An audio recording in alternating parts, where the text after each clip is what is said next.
Hello and welcome to In the Roud.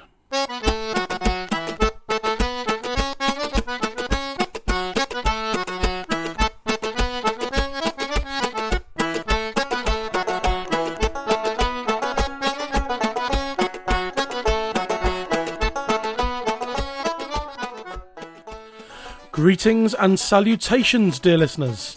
My name is Matt Quinn and this is In the Roud, a folk song podcast.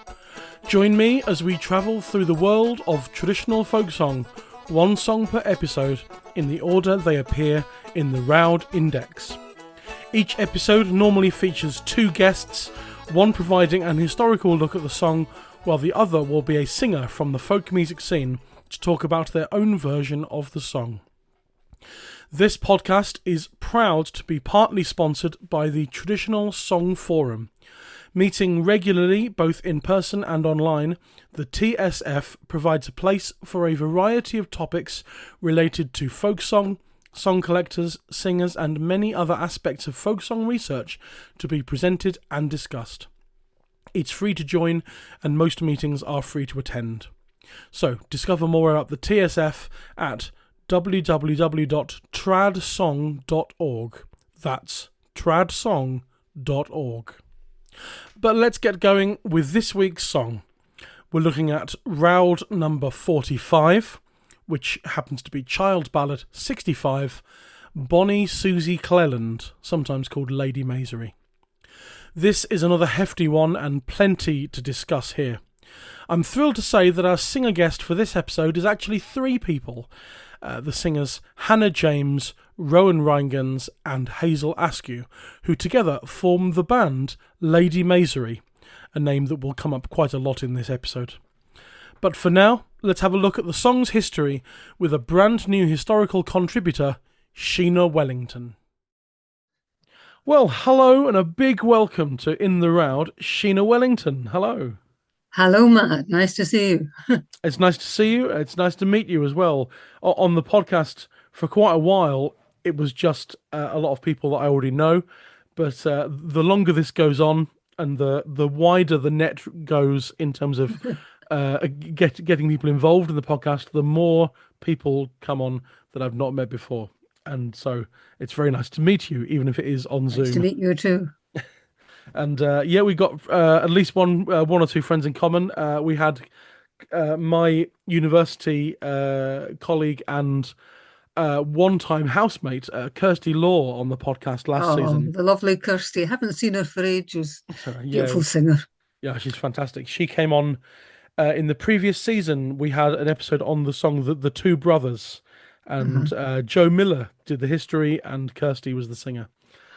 So we had that for that one, and I'm in very classy company, I have to say. Well, we get some great people on the podcast. It's all going well, and this is slap bang in the middle of this current season, because Roud 45. So the end of this episode, where it's the halfway point of this season. So what we're talking about today is a song that I think. Certainly a lot of people in England would probably be more familiar with under the title of the song Lady Maisery, but we're calling this song by another title, Bonnie Susie Cleland, Roud 45. Start us off with what's the song about, and what's the plot of this one? This is a big child ballad, isn't it? It's Child 65. Yes. Well, the plot of Bonnie Susie Cleland is that a girl from Dundee has got entangled with an Englishman, and her father asks her to give her Englishman up. She declines, and they threaten her with burning at the stake. So she asks for the little boy to take various gifts to her love, her gidgowd ring, her right-hand glove, and in some versions a penknife, and ends up saying, tell him to find another love. And because she has defied the family, she's burned at the stake. Her father caught up the stake, her brother he the fire did make, and bonny Susie Cleland was burnt in Dundee. Now, I was attracted to the song because there aren't that many ballads that mention Dundee. There are lots of songs, but not many of the ballad canon have Dundee in them. And so I've always been kind of fascinated by that one. Right. Yeah, it's we find that over the seasons so far we've been chatting with singers and the historian side of things as well, and we find that locations are quite key, I think, to why a lot of people like certain songs. Yes. It's very crucial, I think, sometimes. Yeah, I think that is a factor. And it also, for me, and I'm not sure because we don't know about Bonnie Susie Clown. We don't know where it suddenly appeared from. Motherwell is the first person to mention it, and he has three versions, two slightly different versions from Mrs. Thompson in Kilbarchan, and another one from, I think, Mrs. McLean in Glasgow. And Kilbarchan to Glasgow at that time would have been quite a stretch to get from one place to the other if you had to do it on a horse and cart. So it suggests that around that area, it was reasonably widespread. People knew it in that area. Sure. I'm not so sure it was known in Dundee because I certainly didn't hear it when I was very young. It wasn't in the repertoire, and several of my family had ballads, and that was not one of them.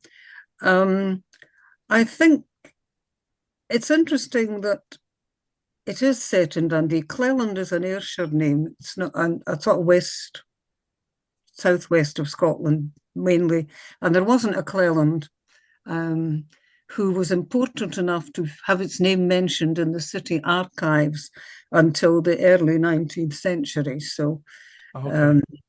they didn't know anything about it. I think the reason it strikes a chord, particularly with singers from this area, and I know that Hen Party did a lovely recording of it, and they were quite. They said, why were they so anti an Englishman? Dundee was actually sacked in 1651. General Monk, during the Civil War, came up to Dundee. Well, he was coming through Scotland. He'd been rampaging through the Lothians. A lot of people from the Lothians in Edinburgh had actually made their way to Dundee for safety because Dundee was reckoned to have the strongest walls of all. And so we had all these people, just the local people and a lot of other people. And General Monk turned up with his large army and demanded surrender. And the governor of the city, one Lumsden by name, thought that it was impossible for them to take the city. And so he defied them. And there is a legend, and I'm not sure how much truth there is. Michael Mara wrote a song about it, but I'm still not 100% sure that the watchman's son opened the gate and let Monk's army in. But that's not, Right. I don't know how true that is, but I mean, it's possible. But whatever happened, they were able to break through the gates.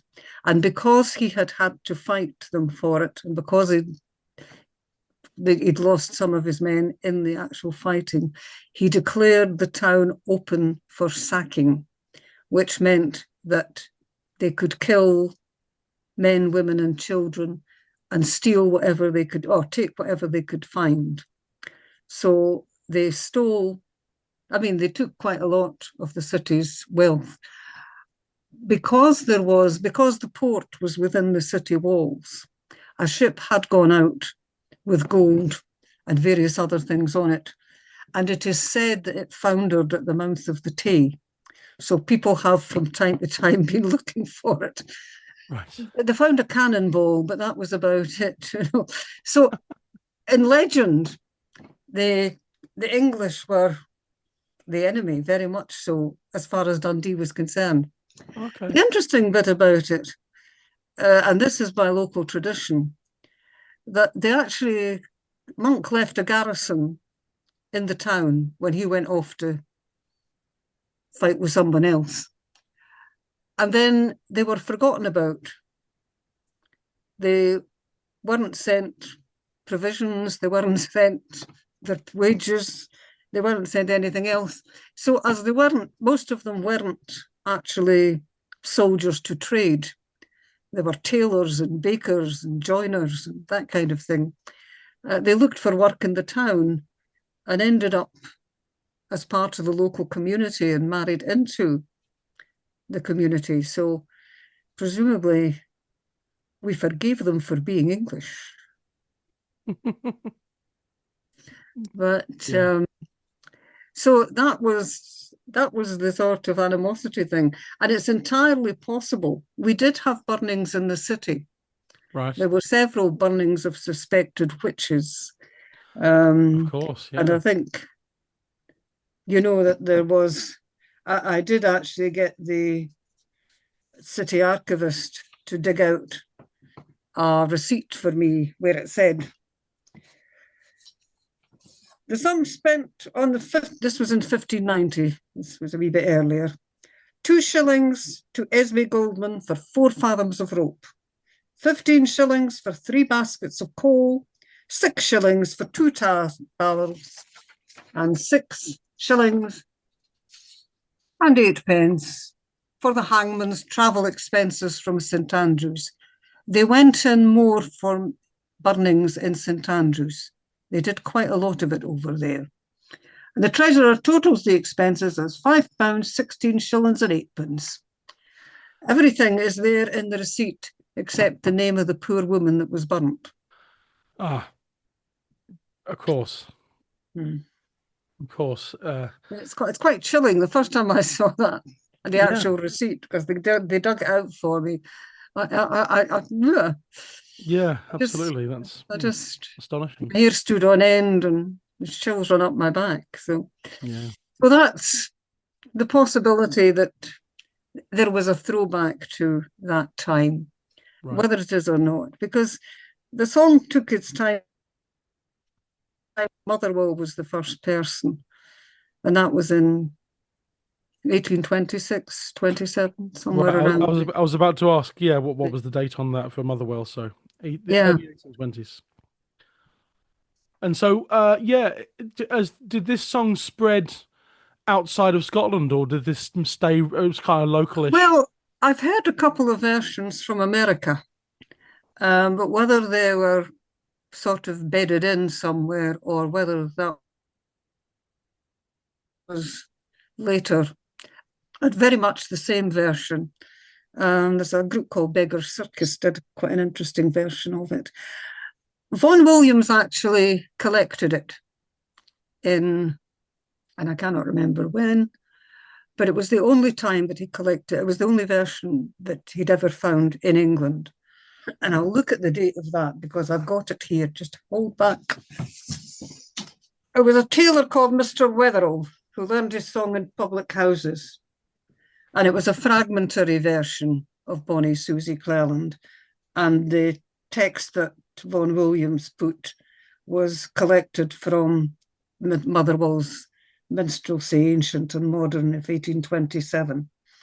And he makes the interesting observation that at one time it was believed across Europe that in Scotland the punishment for a woman's incontinence or looseness of morals or whatever was burning. Now, considering that would have made one heck of a dent in the female population, it wasn't actually ever true, but a lot of people believe that people did use the witchcraft. So families used and enemies used the witchcraft thing. Families particularly, if the girl had a mind of her own. If she was pregnant and it was a disgrace to the family, they would use the witchcraft charge to get her burnt. I once had a Right. quite interesting experience when I was in a school. I think it was fourth year. I'm not quite sure what that is in England. Fourth year of secondary, anyway. Um, and when I taught them the song, I sang the song to them and taught them and asked them what they thought of it. And one girl said, "That's an honour killing. And although my family don't believe in it, there are people in my culture who do believe in it." And I got this very interesting chatter round the desk with about 12, 16-year-olds all talking about the what happened to women, why, the patriarchy, the whole thing. It was really fascinating. But they didn't end up by learning the song, so I had to just leave it with the teacher and Oh, hope that she that she taught them it, because we hadn't got that far. But it was interesting that they saw something in it which they recognised and which they wanted to discuss. absolutely. I just found, yeah, the Wetherill one is one of the tunes in Bronson's collection for this. Yes, There's one of its version 3 in Bronson. yes. April 1904. Mhm. That's a nice one. And then I noticed because I just got off my shelf a copy of what's this book I'm holding in my hand, of English folk songs from the Southern Appalachians, Cecil Sharp. Uh-huh. And they have Uh, one? yeah, there's two versions Oh, how lovely. in there. We've got version A and version B. Um, I may attempt to sight sing some of this at some point. Um, version A, sung by Mrs. Deli Knuckles at Barberville, Knox County, May 16th, 1917. And we've also got sung by Mrs. Dan Bishop at in somewhere. I'm not sure where that one was collected. August 21st, 1917. So both 1917, because that was when Sharp was over there. Both titled Lady Maisery. Yeah, both. One starts with "Go saddle to me the next speed horse. Go saddle to me the brown.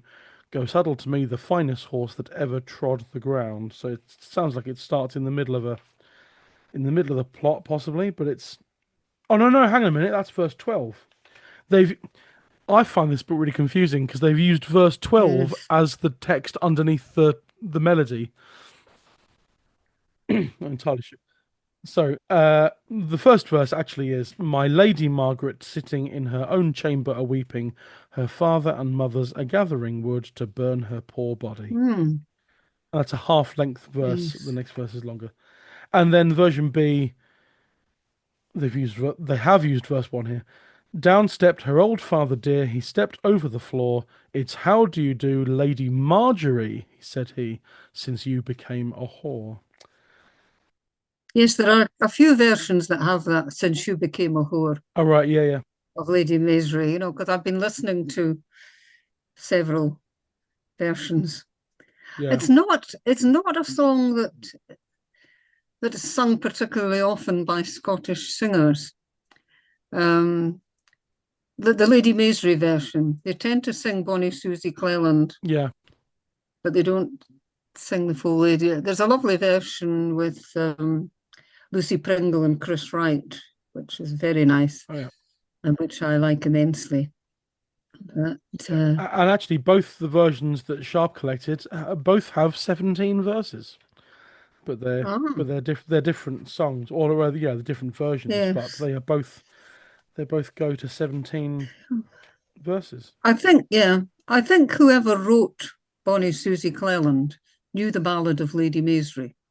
Ah, okay, sure, I think so. I don't think it came fresh out of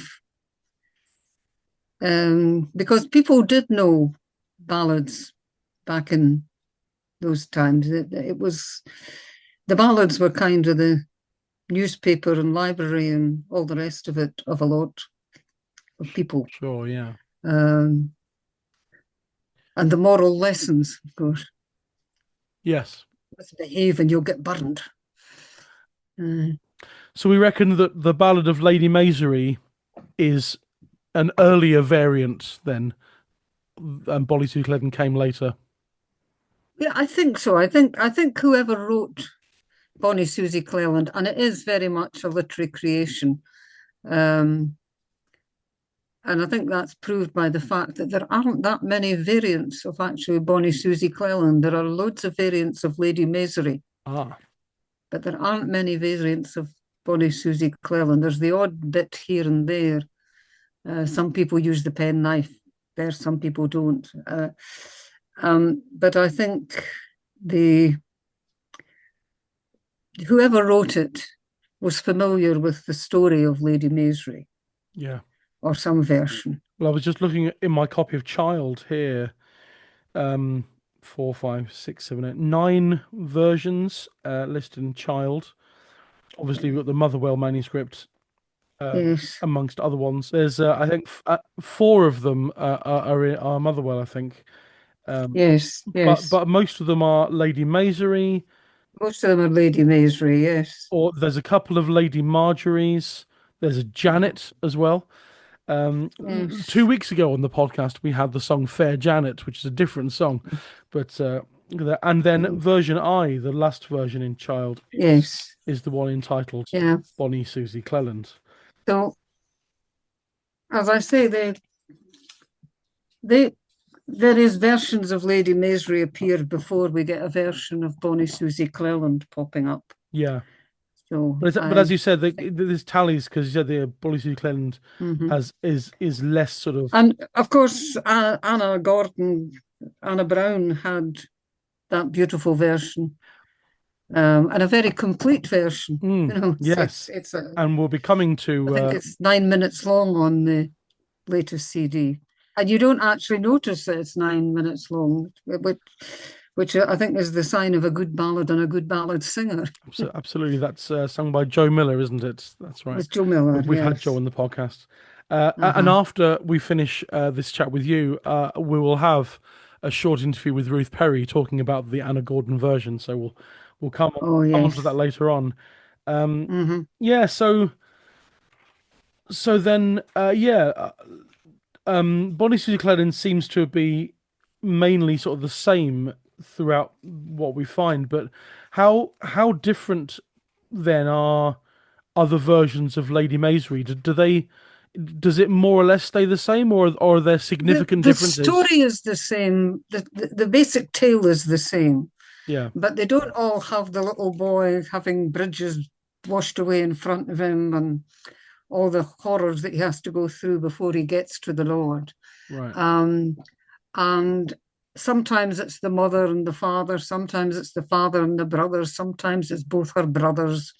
Um, and sometimes the Lord is, when they find him, is doing various other weird and wonderful things. There's one version which I heard, and someone singing actually at a sing around, where they went to the Lord and he was looking after his swine. And I've never quite, it was one that I didn't have anything with me that I could record at the time, because I would have liked to know why the Lord was looking after the swine. Right, yes. It didn't seem a very lordly thing to be doing, No, but apart from maybe he was a rare hands-on lord, you know. possibly, but uh, Yeah, yeah, and the names seem to change. I mean, the main story changes. Names change. yeah, Sometimes his mother's, father's, brothers are sort of interchangeable. The basic story is that she's with. Actually, it's not stated in Bonnie Susie Cleland that there is a child on the way.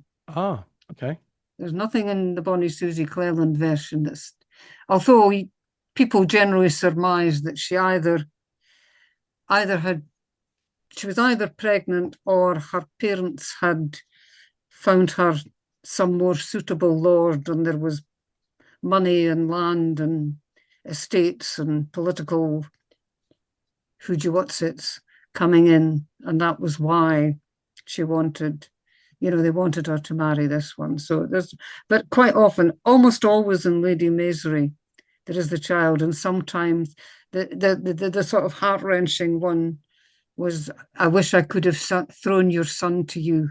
Had my son been born, and I could have thrown, and actually that's quite one of these ones that you get the shivers with, because the very idea that that she might have been fairly advanced in the pregnancy, Right, of and the course. child also burnt to death. And oh, Indeed, the yes. cruelty of it all. It's awful. Human beings are real ratbags, you know that? Oh, well, I'm well aware. I'm well aware Mm. of this, but yes, you're quite right.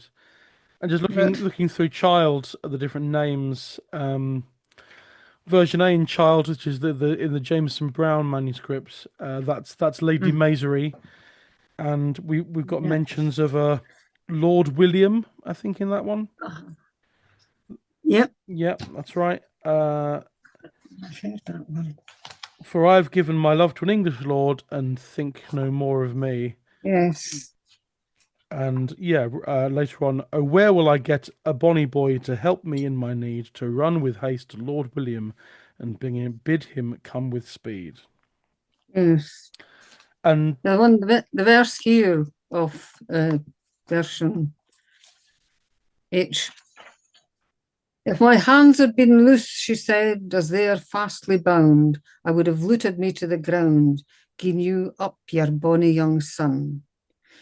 I will burn for my love's sister, sake her father and her mother. I will burn for my love's sake her sister and her brother. And I will burn for my love's sake the whole o' all her kin. And I will burn for my love's sake through Lincoln and through Lynn. Well, yeah, they got their just desserts. indeed, indeed. Um, It's yeah, and then other versions we got here, yeah, Motherwell manuscripts. That's the version B in Child is Janet in that one. yeah, In came her sister, stepping on the floor, says it's telling me, my sister Janet, that you're become a yes. whore. So there's that Mm, one. Any other name? I'm always interested in names and how they change, but I don't think there's any other names in that one apart from Janet. mm. Version C in Child, it's another Motherwell one. We got Ben and his Yes. daughter Janet. Actually, the Ben, the Ben actually means that her father came into the room. Ah, right, okay. I didn't. And the two a wee bit extraneous there. Ben came her father dear, stepping on the Oh, I floor. see. Sorry, I'm misreading. I'm misreading Says that it's, well, completely. not really, because the two actually makes it a bit ambiguous. Says it's told me, my daughter Janet, that you've now become a whore. Ah, But it's just yeah. because Ben in Scotland means you come into a room. There you go. Thank you. That's my poor grasp of Scots language. You I'm know, from Sussex. You can't blame me sometimes, but no, no. Well, you get these. I love it when you get these local bits and pieces in ballads, because you learn an awful lot from mm, yeah. things. I've learned a lot about Norfolk from the ballads. Excellent. Yeah, version D in Charlotte, Lady Marjorie. Lady Marjorie was her mother's own daughter and her father's only heir, and she's away to Strawberry Castle to learn her some Unco Lair. What's Unco Lair? What does this mean? Uncle Lear. Well, uncle obviously means unusual and eerie. To learn some Uncle Lear. That means to learn in unusual knowledge.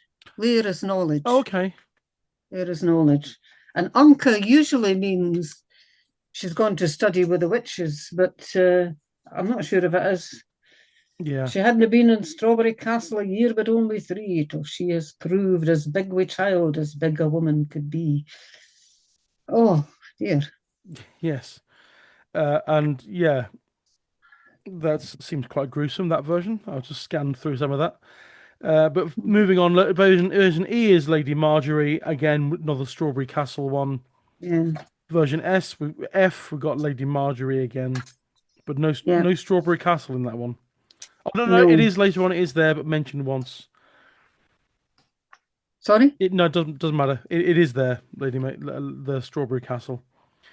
And then version H, Buchan's Ballads of the North of England, we're back to Lady Maisery Yeah. again with a whopping 39 verses in Yes. version H. I notice in verse F that it's out then sprung her mother dear, stood stately on the floor. You're welcome back, young Marjorie, but you've sin become a whore. And whore is the Scottish pronunciation of whore. Right. Okay. So There we go. Just it's sometimes, written as whore sometimes there. the spelling of things you have to say it out loud and it makes sense. Yeah.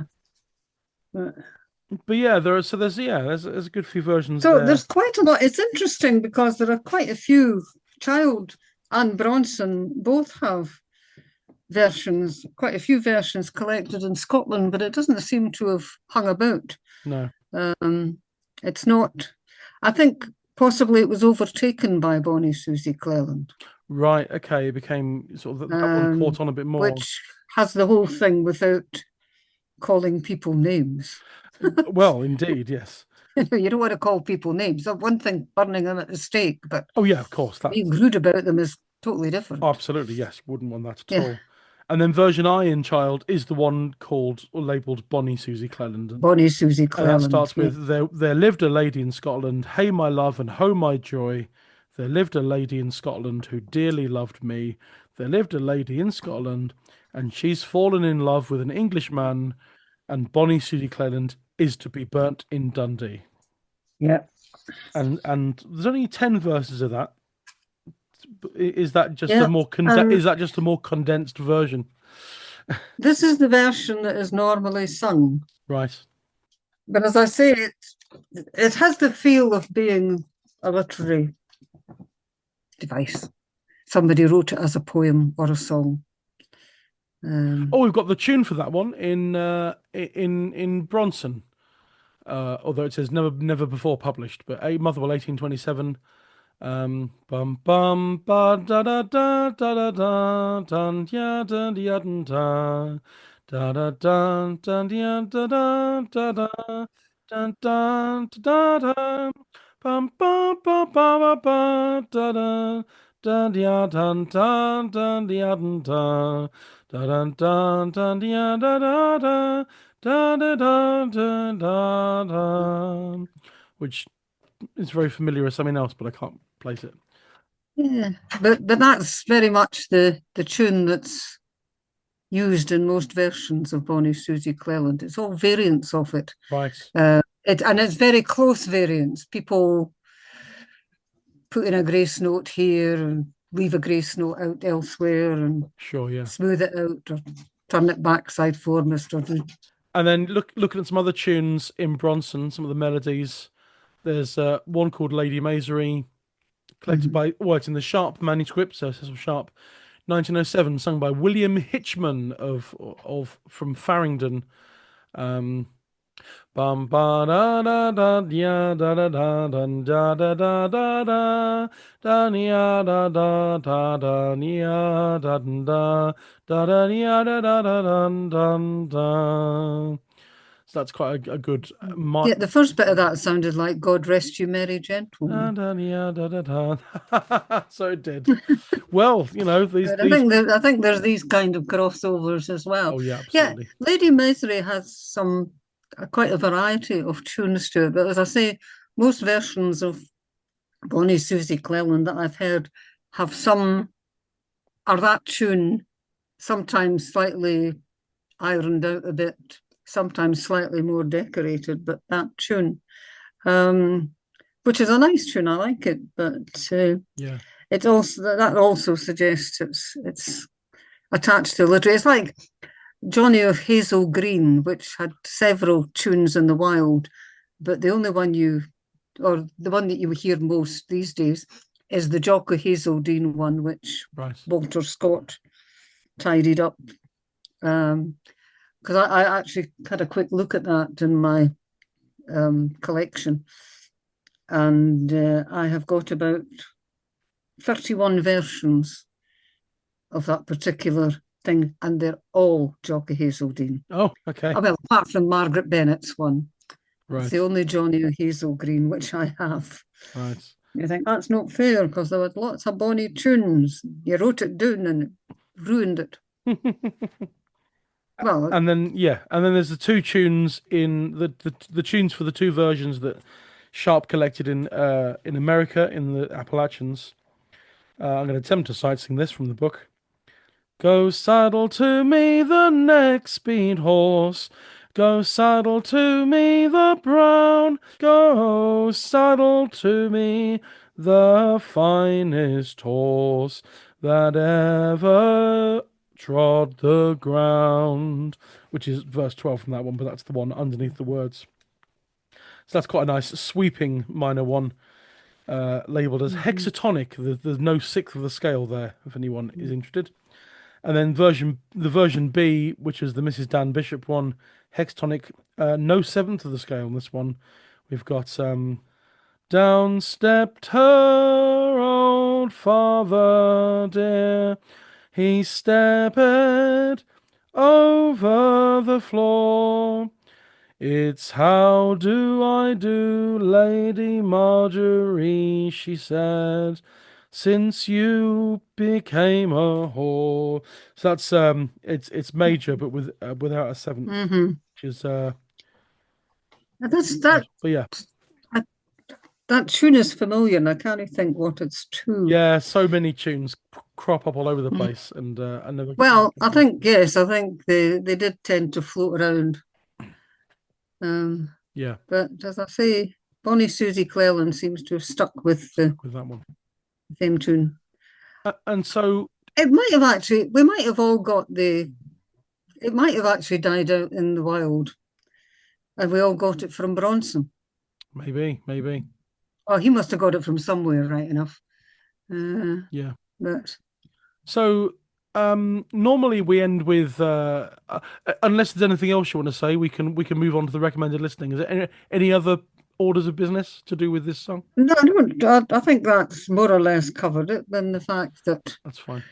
I think it had a special resonance in the Dundee bit, and it's popular with Dundee singers. We all seem to have, we all seem to sing it. Yes, Um, and certainly the Roud Index lists. I should have said this earlier. The Roud Index lists 52 entries for this song, but some of those will mhm. be duplicates, the same version in two different books and whatever. Yes. Mostly Scotland, 31 in Scotland, 10 entries for the USA, four for England as well. Mhm. And so, but the four in England, it's all Mr. Wetherall. This is what I mean about duplicates. I say this every week. I'm sure people are fed up with me saying it, but Yes. it's all Mr. Wetherall. It's Rafe Vaughan Williams collecting him and Yeah. putting him in, putting that version in his book, Folk Songs Collected by Rafe Vaughan Williams. Yes. That tune version turns up in Bronson, and then it's in the Vaughan Williams manuscript. So that's three entries, Mhm. and then someone uh, published it in the 1941 Journal of the English Folk Dance and Song Society. So there you go. It's the same version, but four entries. So when it says England 4, that's just one version from England. From England. Yeah. So that's how that works. But No. yeah, so basically Scotland, pretty much Scotland, a handful in the USA, and one in England. It's Yes. quite interesting. But we normally end with recommending sort of any older recordings, field recordings, source singers, if you want to call it that. But there doesn't appear to be any for There this. doesn't appear to be any very much in the repertoire. I don't think the Kister Riches has any that I can think of. No, I Um, mean you can filter the Roud Index by Ruth may well know of uh, one. Ruth. Yeah, Ruth may well know of one, that's right. but I haven't seen any myself. Yeah, and you can filter the Roud Index down by what type it is, whether it's in a book or an audio recording or something. And there are two Yes. entries for audio, and one is uh two. They're both singers you mentioned to me before we started recording. They don't. They're that strange crossover between source and like modern recordings. Maureen Jelks and Chris Miles, Yes. and they're both there in the index, but because they've been Yeah. they've been collected. but are they traditional And singers? It's an interesting grey area. yes, it is because um, as I say, I've got both of them recorded at various sessions singing it. Um, but and people have probably got me at various sessions singing it as well. But that doesn't count as a field recording. Indeed. Uh, it wasn't one. It wasn't one that was in my family. We had a number of ballads. We Okay. had obviously the Bonnie Earl and Murray, Jocko Hazeldean, Lord Randall, and quite a few others. But we didn't have Bonnie Susie Cleland, and we didn't have Lady Maisery. Uh-huh. Mm. Do you have any sort of theory as to why this song didn't appear to be much in oral tradition enough to be collected and recorded? I don't know. I just can't, because it is a Bonnie song and it's a Bonnie tune. I Yeah. mean, it's not a Bonnie song. It's horrible, poor lassie. I mean, we But certainly had oral tradition in America because obviously Sharp collected two versions in 1917, yes, but we didn't appear to get recorded by sound recording equipment, in that sort of no, it collecting thing. didn't come down it. It may have been like quite a few ballads that the people who sang it went to America. Oh, okay, yeah, And this, this happened, I think, a couple of times. Songs there are a few songs that actually are in child, and are even in earlier collections like Motherwell, that suddenly you find them in the Appalachians, yeah, and you think, nobody's singing them over here, but whoever was singing them must have emigrated. And possibly when people emigrate, they have more of a passion for the songs of their homeland. hmm, If you're living in the country where you have all that, um, you kind of take it for granted that this culture, these songs are there, these ballads are there. But if you've gone to another country, that's part of your heritage, it's part of who you are, and you tend to hang on to them a bit more. It's a possible explanation. indeed it It's, is. once you get into how ballads are transmitted, you can end up in all sorts of byways and highways and Absolutely, cul-de-sacs all over the as place. we have done on this podcast. Well, we have, yes, we have wandered quite a bit, But, but it is a song, and as I say, it does have resonance in Dundee um, because we did burn some witches. The sad one was Grizzle. Well, they were all sad, but alleged witch called Grizzle Jaffrey was being burnt at the stake when her son, who was a master mariner and captained a ship, sailed into the harbour and wow. wondered what the glow in the sky was. Oh, blimey. And it was his mother. Oh, well, there we go. Horrible, Yes, horrible. horrible times. Well, on that downbeat note, we'll draw things to a close there. Well, thank you very much for Well, asking no, me to join your thank you for doing this. podcast. Um, I'm not sure how much light I've shone on the subject, but it's been interesting chatting no, to you. it's good to tap into, really delve into these songs in depth. We can, it's not a thing we get to do very often on the folk scene. We get to look at it a bit enough to give like an introduction in a gig or something, but to really spend 45 minutes or so properly sort of discussing one song, you really get Yes. into the depths of it. But Hmm. yeah, this has been really fantastic, and I know I'm pretty sure we're having you back in one song for in the next season, later in the year. But in the meantime, though, Sheena Wellington, thank you very much. Thank you. That was the history side of this week's song with Sheena Wellington. As we mentioned, this song was in the repertoire of the Scottish traditional singer Anna Gordon, and so, just like the episode on Lord Bateman we had at the end of the previous season, I've asked Ruth Perry, the author of The Ballad World of Anna Gordon, Mrs. Brown of Falkland, to come in and talk about Anna Gordon's version of this song. So here's my chat with Ruth Perry. Well, hello and welcome back to In the Roud. Ruth Perry, hello. Hello. Hello. It's very nice to see you. Very nice to have you on again. It's been a few months, but in terms of the podcast, it's been 6 episodes. We last had you on in the episode on Lord Bateman, which ended season 4 earlier this in the summer, just gone. But you're back now for more or less the same agenda, just with a different ballad. And so, yes, we've just heard Sheena Wellington talking about the history of Bonnie Susie Cleland and Lady Maisery and how they intertwine or don't. And this is Lady Maisery is one of the ballads that is featured in your book, The Ballad World of Anna Gordon and Mrs. Brown of Falkland. Um, and yes, and that book only came out this year, didn't it? It was quite Yes, recent. just new on the book, new on the stacks. Excellent, excellent. And yeah, so to tell us about Anna Gordon's version of Lady Maisery, then.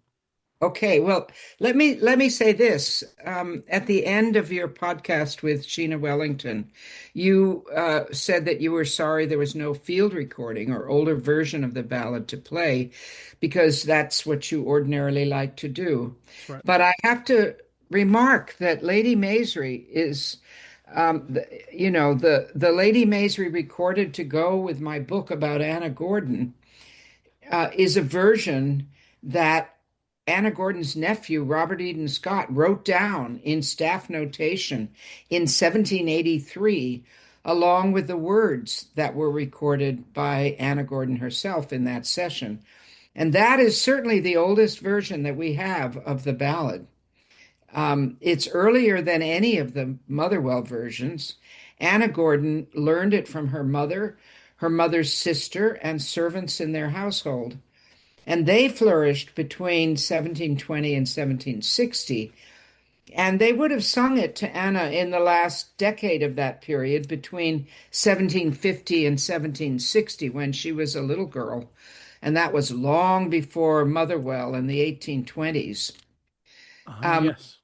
And also, here's another difference from Bonnie Susie Cleland. I mean, it is basically the same tale, but the Sheena Wellington focused on one that happened in Dundee.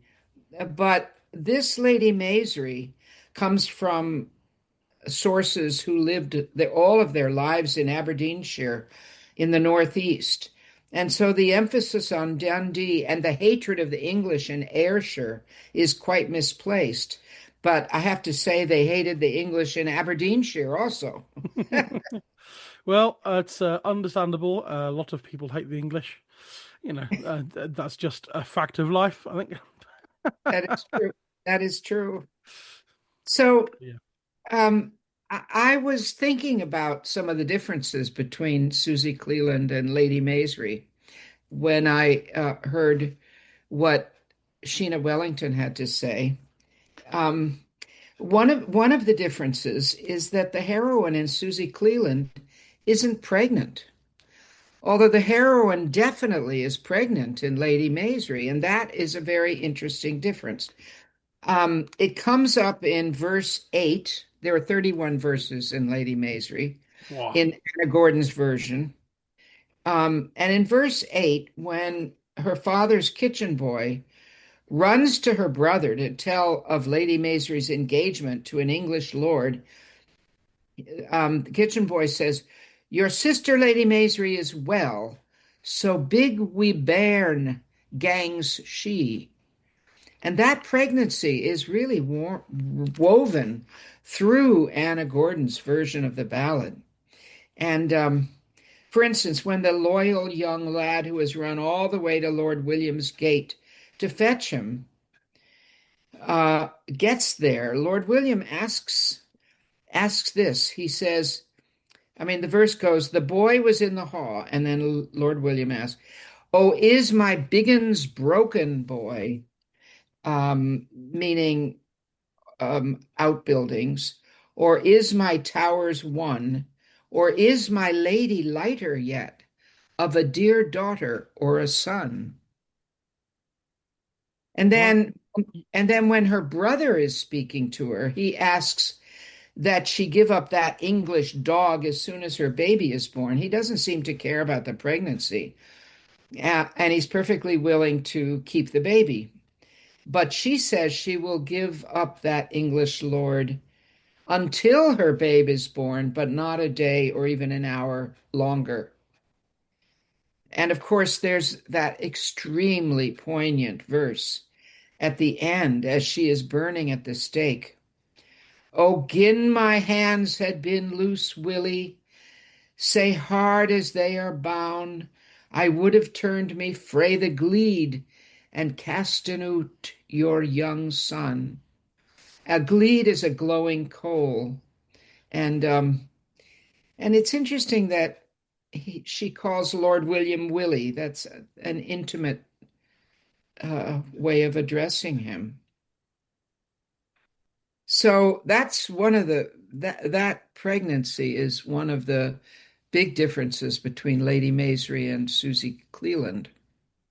Right, okay, yeah. And it's just interesting that, yeah, as you sort of said, that he doesn't seem particularly bothered about the pregnancy Not at all. in the way that, in this case, the father being English is more of a scandal and more outrageous than the out of wedlock pregnancy.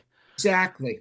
Well, the Northeast, I mean, anybody who reads my book can find out that the number of illegitimate births in the Northeast was higher than anywhere else.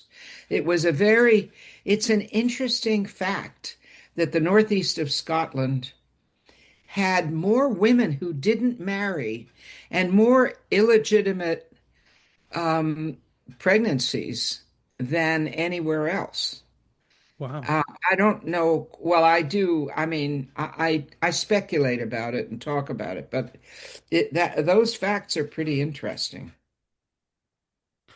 And then um, I had a few other. I mean, the things that I talk about in the book about Lady Maisery, I talk about the loyalty of that young lad who runs to get Lord William, and I talk about the focus on Lady Maisery's family, the tight circle of family in that book, in sorry, that ballad, which is really noticeable. Oh, yes, that's right, because it's father, mother, sister.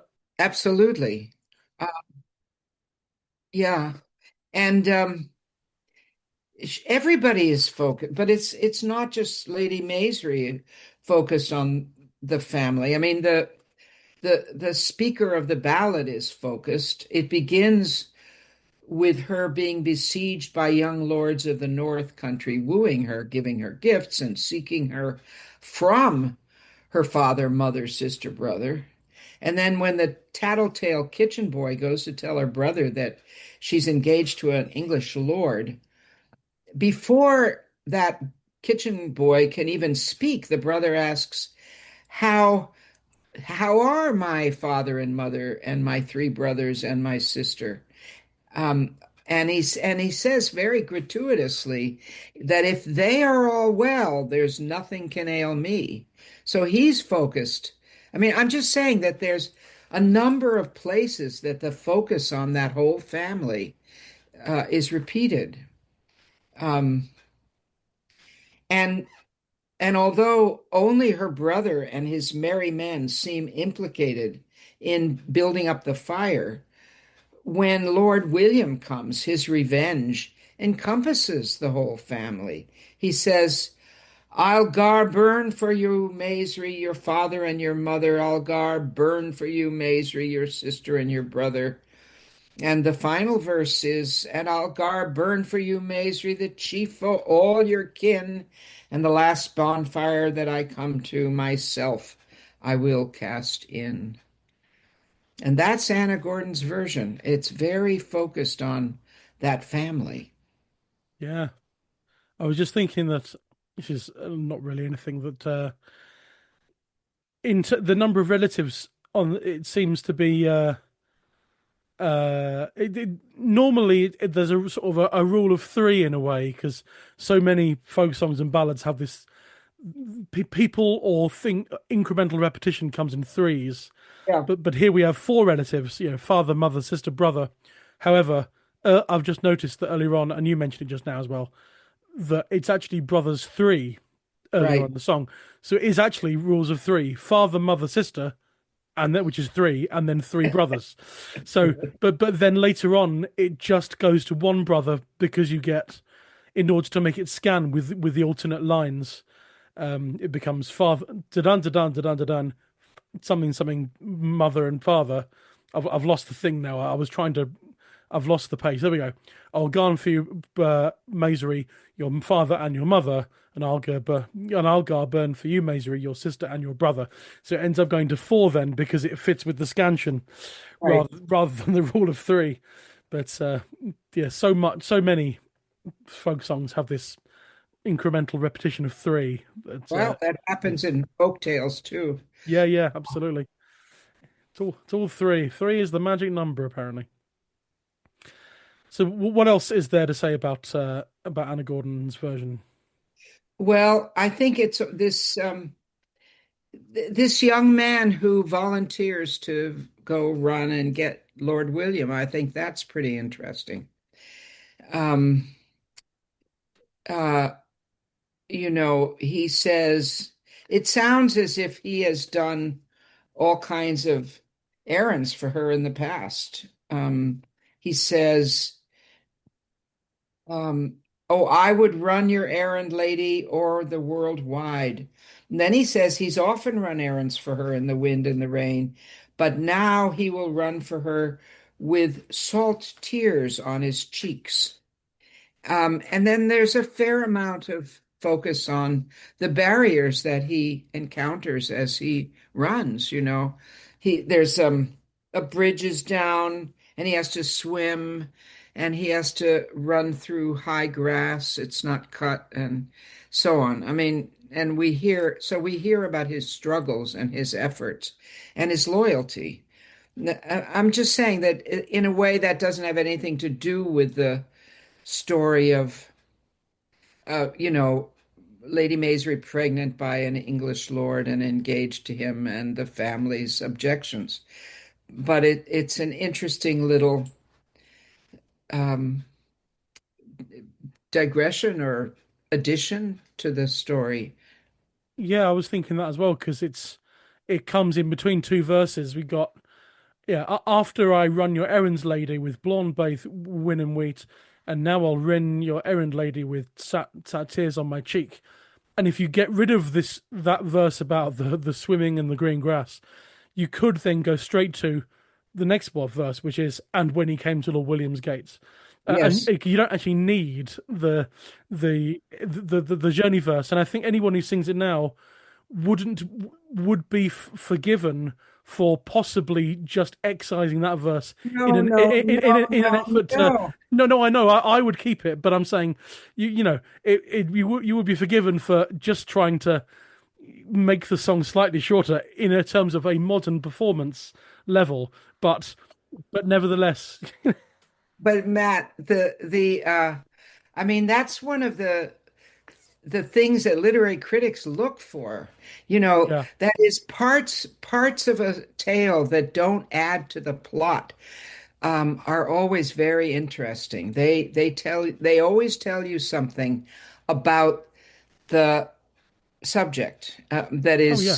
that you need to focus on. And I guess in this case, it's about how this woman has inspired this kind of loyalty in a kid, right? I mean, if you thought about it for a while, it would tell you that she that she is something special. Well, you can see that later when she teases her brother who is burning her at the stake, and she says, the fire isn't hot enough. Build it up more. And she's being burned, and she's just plucky. She's just courageous and defiant. Yeah. Oh, no, yes, I do agree completely. And personally, I'm all for extra detail and things, but yeah, there are some people I'd imagine who would Yes. edit out something that on the surface seems relatively irrelevant. extraneous, purely on a let's cut this song down a bit in terms of just Right, on a pure length level. But right, nevertheless, right. I would certainly keep it in. But Good, good. yeah, yeah, absolutely. But yeah, it's just it is nice though. It's a nice imagery. And when he came to the broken briggs, he bent his bow and swam. So Yeah, yeah, it's nice imagery, nice use of language. Yeah, I like it a lot. exactly. Well, she has such Anna Gordon's ballads are wonderful. They really are, and they're fuller than most. If they're mostly um, Francis James Child's A versions or B versions. They're his chosen versions, and they're fuller and more complete than most of the other ones, which are also often fragmentary. That's right. I did. I noticed that in my copy of Child. Yeah. Yeah.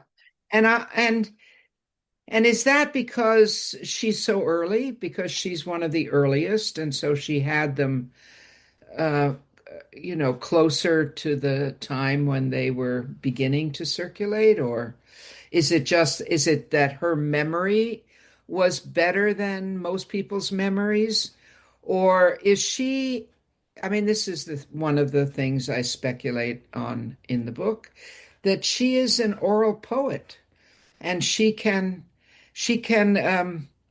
the way a weaver might take an old tapestry and put bits back in where there were holes and make the whole fabric seem complete. That seems to me very likely about Anna Gordon, that she repaired what might have been fragmented. Right. Sure. Um, I was going to Yeah, mention something else, but I've promptly forgotten what it was.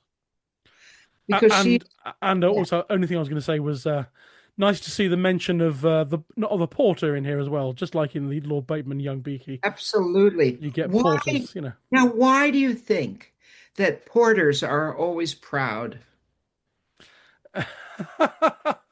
It does turn up as Why are porters? Why is that? unlike the porter in Macbeth, where totally played for laughs and not proud at all. Um, the port, I don't know. Maybe they are they. Is it part of their job description to impart on the caller, the person at the door, a sense of pride in where they are living and working? And I don't know. I'm speculating. That may be, or keep the riffraff out. Yeah, Maybe they have to be, to bar the door and keep it safe. I'm not sure, but it's certainly that is an epithet that always goes with a porter. They are always proud. proud porter. That's right. Although the porter in this one, I just looked at the Anna Gordon text.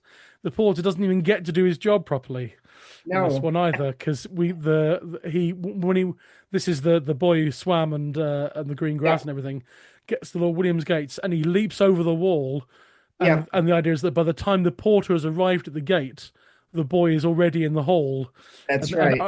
past him completely. So poor porter in this one doesn't even get to do his job. Well, that's true. That's true. And the boy is terrific. He's doing his job. Oh, very, very well indeed. Yes. Yes. Just Yes. poor old Porter. Well, you know, this ballad was an example by a very notable critic in the 20th century named Stanley Edgar Hyman, who said who compared it to Jacobean drama, which was always full of all kinds of mayhem, murder, and dark doings. Oh And yes, he absolutely. says, "There's little in our literature since the Jacobean dramatists that can equal the terrifying end of Lady Maisery." And Wow. I mean, it was in an essay where he was praising the language of Scott's ballads for their literary quality. And so Lady Maisery is his example of something that's just as dark and terrifying as those Jacobean dramas, which are pretty scary. I remember reading them in college. Yes, I've not. I don't. Not as far as I'm aware, I've not read any. But it's certainly yes. I mean, you said in your book, Stanley Edgar Hyman praised the song for its terrifying dark ending. Yes, exactly. And it is indeed, and we're going to hear a lot. I'm recording these 3 interview segments slightly out of order, and so I've already done the interview with the band Lady Maisery later on, and they have a lot to say about the ending, about all that sort of thing. So we'll leave our listeners to hear that later on. But yes, I think that's great to hear specifically about Anna Gordon's version, and as we know, your book is out there. The Ballad World of Anna Gordon, Mrs. Brown of Falkland. I'll put a link in the show notes as usual to where that can be bought, and the CD that is a companion to it as well. 12 of the ballads, including this one, sung by Alison McMorland, Joe Miller, and Kirsty Potts, and fantastic it is too. If you really want to hear, I mean, everyone should want to hear, but if you really want to hear proper lengthy ballads, sung brilliantly, I must say, it's absolutely fantastic. I'll put a link to that in the show notes as well. And it's been really nice to have you back on again. I think that's the only Anna Gordon ballad we're going to come to in this season, right? And indeed the next season. But I think there's one. I think haven't quite checked the spreadsheet, but I think we'll be hear from you again next summer for a song. I can't remember what that is, but I will look it up in a minute. Otherwise, in the meantime, Ruth Perry, thank you very much. Oh, you're very welcome. Pleasure to do it. Bye-bye. A huge thanks again to Sheena Wellington and Ruth Perry for providing us with the history of Bonnie Susie Cleland, also known as Lady Maisery. Normally at this point in the episode, we listen to some clips of traditional singers, but as we discussed, there are no traditional recordings of this song at all. But Ruth Perry has allowed us to play a clip of this song, which features on the accompanying CD to her book. As Ruth said, the whole idea with the accompanying CD, it's 12 ballads from the Anna Gordon's repertoire, but they are some of the 12 we have melodies for that were noted down from the singing of Anna Gordon. So the point of the CD is to actually have recordings of these songs as if they were sung by Anna Gordon. So in this case, for this week's episode, it's kind of the closest we get to an actual field recording. And it's sung by Joe Miller, who is a returning guest for this podcast. So let's have a clip of Joe Miller singing Anna Gordon's version of Lady Maisery. The young lords o' the north country have all a wooing gone to win the love of Lady Maisery, but o' them she wooed none. Oh, they courted Lady Maisery wi' all kind o' things, and they sought her, Lady Maisery, wi' brooches and wi' rings, and they sought her, Lady Maisery, frae father and frae mother, and they sought her, Lady Maisery, frae sister and frae brother, and they followed her, Lady Maisery, through chamber and through hall. But all that they could say to her, her answer still was no. Oh, hold your tongues, young men, she says, and think nae mair on me, for I've gi'en my love to an English lord, and think nae mair on me. And I'll put a web link to where you can buy that CD and the book as well in the show notes. On to the second half of this episode. To chat a lot more about Bonnie Susie Cleland and Lady Maisery, I was joined for this episode by Hannah James, Rowan Reinkens, and Hazel Askew, who are the band Lady Maisery. Well, hello and a big welcome to In the Roud, Lady Maisery. Hello. Hello. Hiya. Hi. It's lovely to have all three of you here. This is a first. Mostly on the podcast, it's been solo singers. I think it was towards the end of season 2 we had a duo. We had John Bowden and Vic Shepherd. But then I spied on my spreadsheet has the first 300 songs I'm going to cover in a list, the first 30 seasons, just so I know what's coming up. And I spied this ballad and I thought, aha, I know who sings this one or who did sing it and would be perfect. So I'm glad we could get this all set up and all four of us on a Zoom room. How are you all? How are you all doing? Good, thanks. Yeah, good. We're good. We're just in the middle of our autumn gigs. Nice. So really enjoying singing some new songs, singing some old songs. There you go. Being in the van. Lovely stuff. Lovely stuff. Yeah, I've just finished a tour myself, so I'm back in the real world. It seems now after being on the road for a while, which is lovely. And you're now in the middle of tour, so glad we could get this booked in, because finding a date sometimes for me and another person is tricky enough. But thankfully we got this done. The song. So we heard from Sheena, Wellington, and Ruth Perry earlier on about Bonnie, Susie Cleland, and Lady Maisery, the song. Before we get into all that from you guys, give us a bit of Lady Maisery history. How did the band start? How did this all come together? So I think what happened is, it's a long time ago now, it's 15 years. I think me and Hazel chatted about putting a trio together, specifically kind of a vocal trio. So that was the idea from the start. And it took a while for us to find the perfect third person. But then, yeah, Rowan and Hazel ended up living together for a while in a flat in Newcastle. And that's kind of where it began. And we chose the name Lady Maisery, not really specifically because of that ballad, but because it's a name that seems to appear in folk ballads and not really anywhere else. And she's quite often quite a headstrong woman who does what she wants to do and follows her own agency, just whatever the consequences kind of thing. So actually we on the first album we made, there was a version of The Gardener, which in some versions the woman in that is called Proud Maisery, not Proud Mary. So that's right. I remember that because we've actually covered that song. It's a higher Roud number, but we've covered it on the Patreon. Rachel McShane picked it as one of her 3 song choices, so we covered that. And I remembered spying the name Maisery there. Very good. So yeah, 2010 then you guys started. That's if that's 15 years ago. must have been. Yeah, first rehearsal, Whitby, 2009.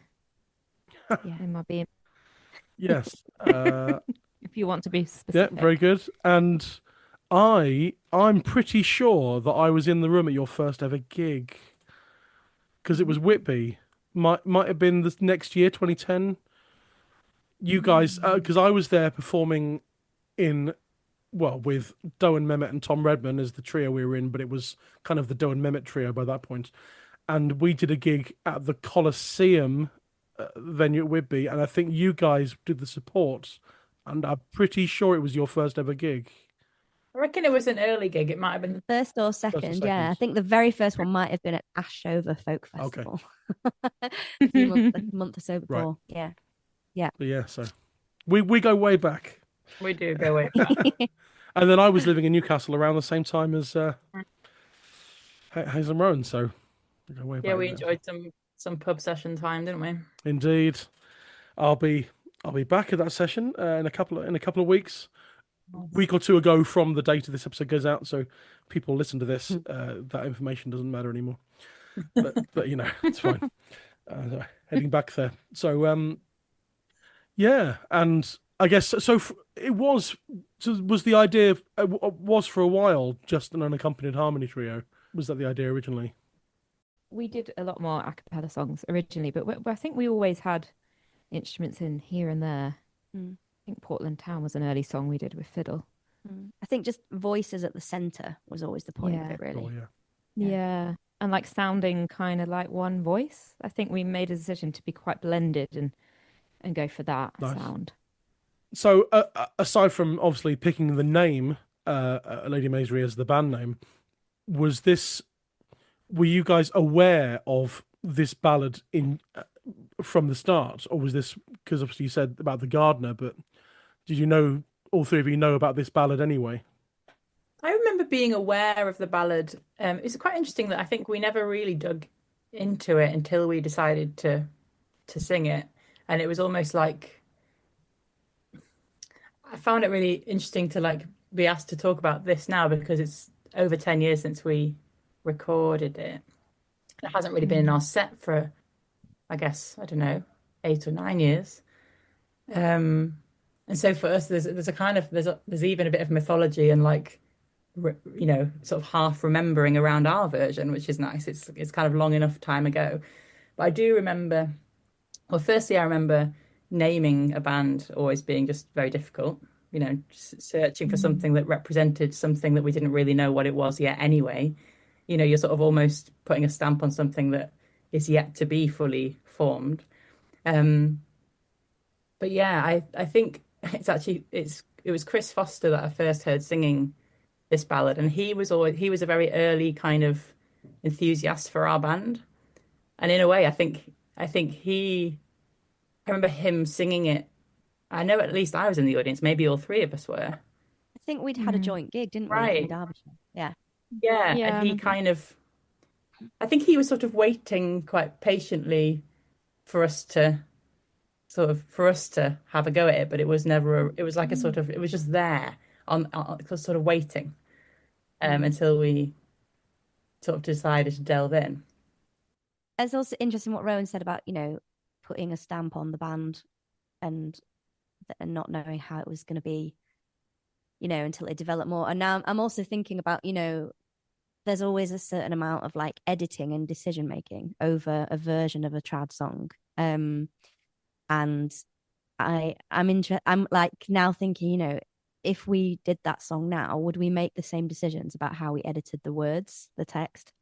I once heard an interview with Martin Carthy about ballads and stuff in general, and he mentioned that ballad and said that he has never been able to bring himself to sing it because it's so brutal, and there's a line in it which we edited out, I remember, which is her body gave a crack when she's like burning in the fire.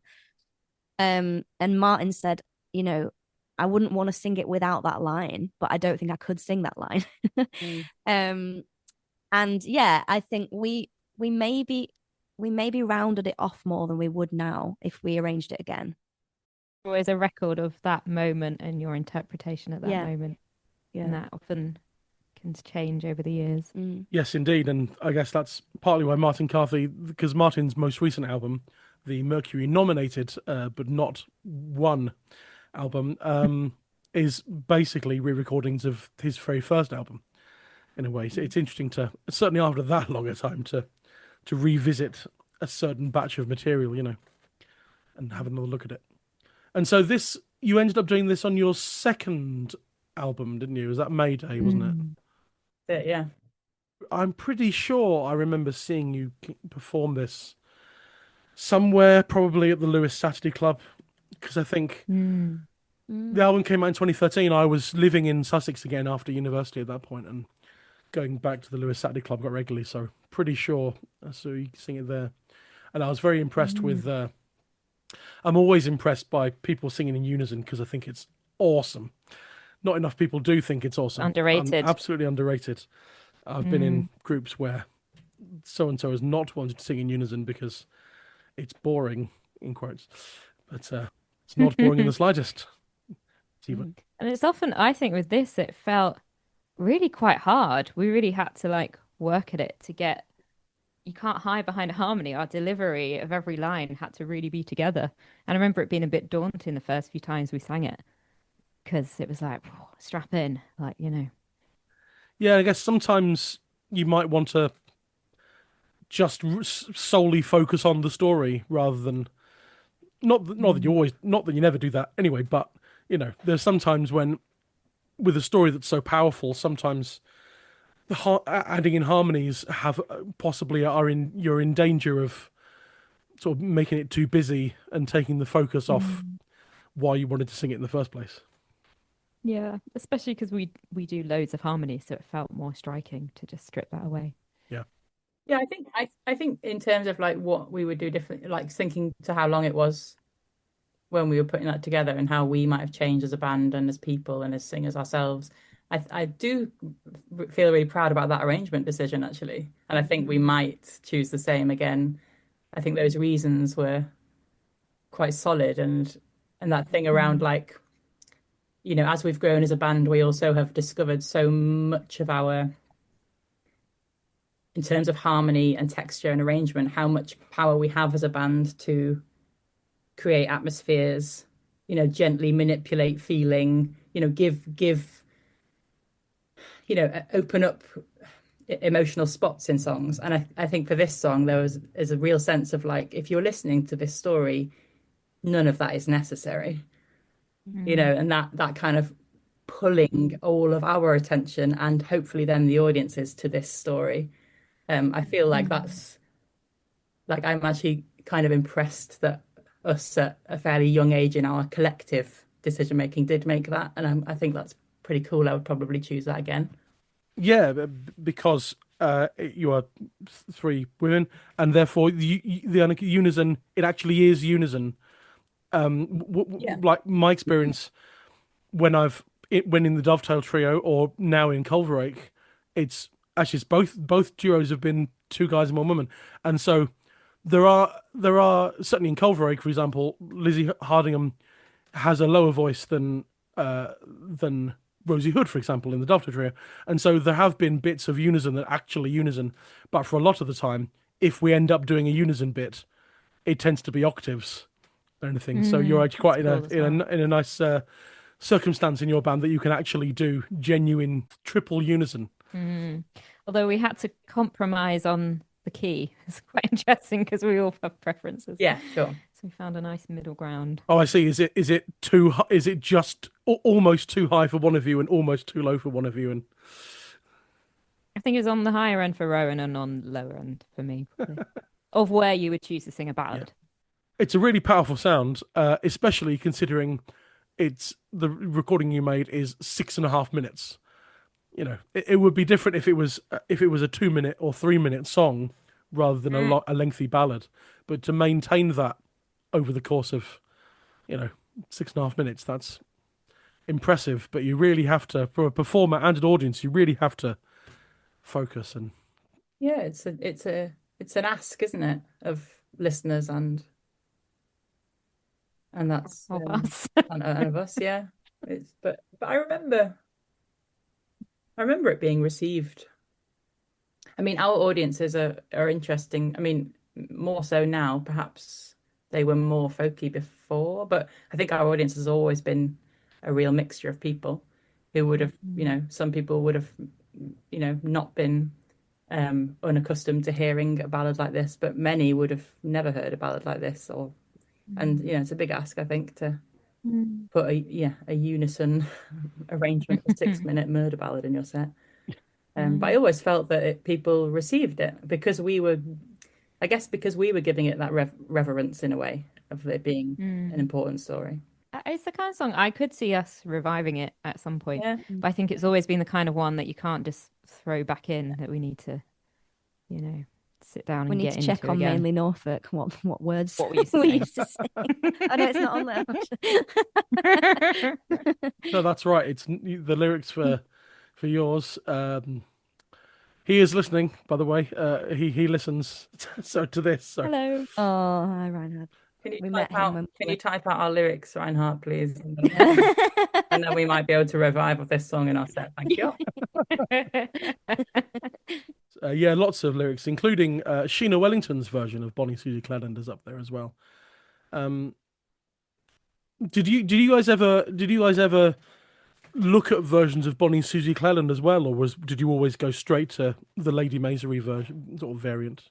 I think we went straight to Maisery, and I Yeah. think it was so on our radar that one day we would do that song that was our name, that it was always going to be that version with this one, I think. Sure. I do remember sitting with different texts. I actually have quite a strong memory of sitting with you on a train, Hazel, and you having like child ballads out on your lap. Classic. And going through different, different parts of the story and what we would include or I don't know, yeah, lines we were drawn to or not. I guess one of the things, this invitation, like I enjoyed about being invited to think about doing this song, and a song that actually, I mean, I listened to our version of it yesterday, and I probably haven't listened to it for like, I don't know, 8, 9 years since it sort of left our set. It's been nice to think back to it, and something because this song is almost as old as our band, as in our version, obviously, of this song is almost as old as our band, as in, second album that we did it. So in our collective history, it's kind of spans a time. And I enjoyed thinking about how we named our band after this character or repeated named woman who in various ballads is obviously different things are happening to her, but we named our band after this character that then we ended up singing about maybe a couple of years in, and that, like, even at that point I don't think I understood how the kind of theme of like standing alongside women in so many of our songs. In the ballad that we sing, she's a victim of violence, obviously. She's also just in her family, in her society, in her world, she's kind of wronged for wanting to follow her heart and wanting to be herself, in various structural ways. And like and even with our arrangement, it's like we're only just standing with her, and even naming our band is a kind of like just standing alongside, witnessing. I guess it's a witnessing thing, isn't it? And I just kind of love how without it really being obvious, I love how we've kind of continued to do that. It's never really been written into the Lady Maisery contract, but we have subtly been doing that in every song we've ever sung. And I kind of love how, like, slowly that has dawned on, I mean, maybe it's been obvious to you two all along, but it's slowly dawned on me how we wrote that into our story very early on. And we almost followed this ballad. We were almost kind of following this, and then it launched us on various other directions. So I enjoyed thinking about that as kind of part of our own roots, I suppose. Yeah. And I think as a feminist band, which we are, like, maybe there are some people who would have expected us to only really sing songs where the woman saves the day, or the woman, gets away, she wins out somehow.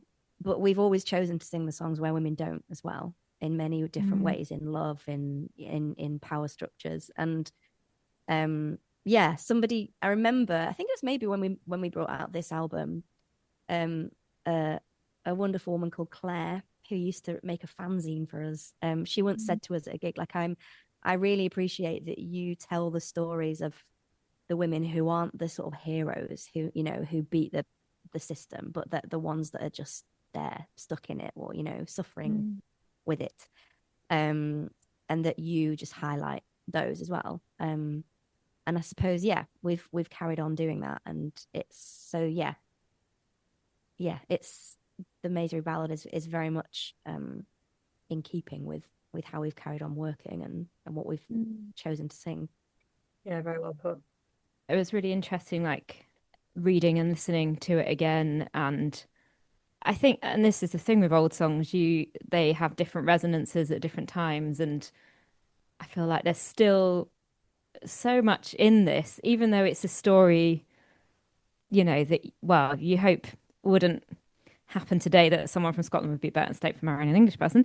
But there's so much resonance in it, and so much about the rights of women and rights of vulnerable people that feel so relevant. There's things that are happening in the world today, things that are happening in America to do with women's rights that, like, even though this story is extreme, like, none of those rights and freedoms are ever given, and they're not necessarily always going to be there. That was like the thing that really struck me listening to it again. And yeah, ballads and songs just have that power to strike with you at different points. Yeah. There's so much tribalism and hatred at the moment that you can almost imagine something like that happening again, even if in a different way or towards a different person. So yeah. There seems to be, I don't know whether this is still a thing or not, but for a while there seemed to be a sort of perception, certainly from the sort of mainstream people who don't listen to folk songs quite regularly and aren't sort of well versed in what these songs are about, that there's a sort of that people think that these songs are just old and archaic and have no relevance anymore. But the more we delve into the songs of the podcast, and just the more I delve into songs in general, I've found that most songs are still relevant, even with the ones that seem like such archaic sort of things about beliefs and whatever. They're usually still relevant, and it's rather. Well, I mean, there's unfortunately nothing archaic about gender-based violence and murder.